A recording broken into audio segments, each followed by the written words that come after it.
गुरु नानक देव जी ने बाले से एक बात कही थी।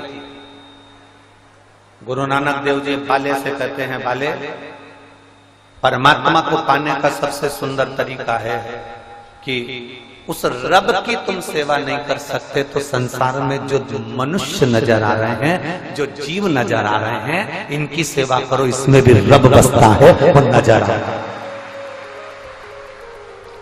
इनमें भी रब है। उस रब को देखो, वो रब नहीं दिखता, ये रब दिखता। वो रब नजर नहीं आता, ये रब नजर आता है, तो इस रब की सेवा।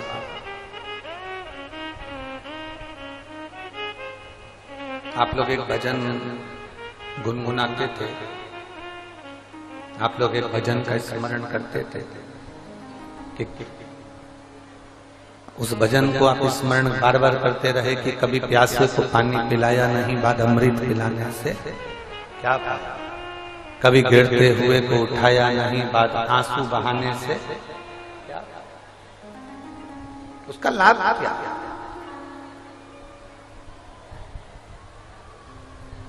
ये संसार के लोगों की जो सेवा है, संसार के लोगों की जो हम सेवा कर रहे हैं, किसी को कथा सुनवा रहे हैं, किसी को पानी पिला रहे हैं, किसी को बिस्कुट खिला रहे हैं, किसी को टॉफी खिला रहे हैं, किसी को कुछ दे रहे हैं, किसी को कुछ दे रहे हैं, तो ये जो सेवा हम कर रहे हैं, ये सेवा जो हम कर रहे हैं हमारी खाली नहीं जाएगी। ये सेवा एक दिन हमारे काम जरूर है।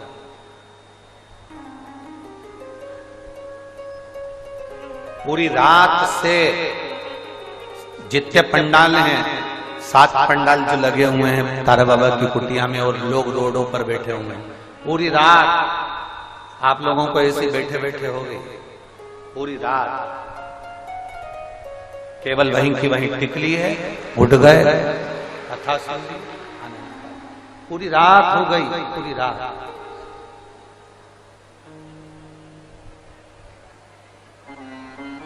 हमसे कई लोग कहते हैं, गुरुजी आप इतनी सुबह सुबह कथा रख देते हो 8 बजे से।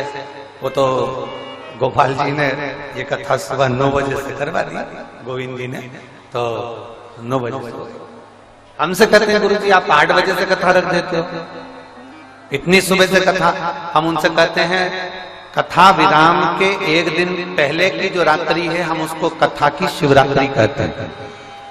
हम उसे कथा की शिवरात्रि कहते हैं।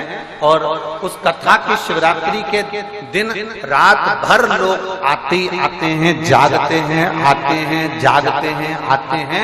तो हमारा प्रयास ये रहता है कि सुबह 8 बजे से कथा हो जाए, जिससे ये लोग रात भर के जगे हुए होते हैं, रात भर भजन करे हुए होते हैं, तो सुबह जल्दी कथा होकर ये लोग 11-12 बजे अपने घर की ओर निकलना प्रारंभ कर दें, तो शाम तक अपने अपने घर की।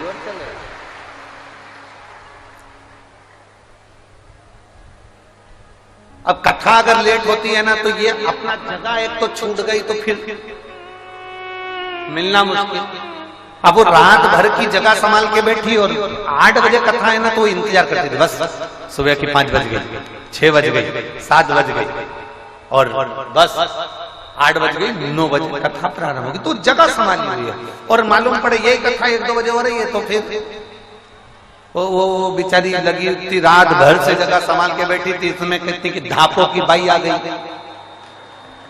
और वो आके जगह संभाल के बैठ गई, तो कौन सुनेगा।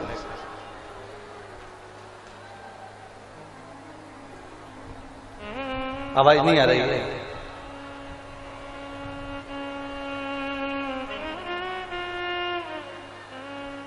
तो फिर कथा कैसे।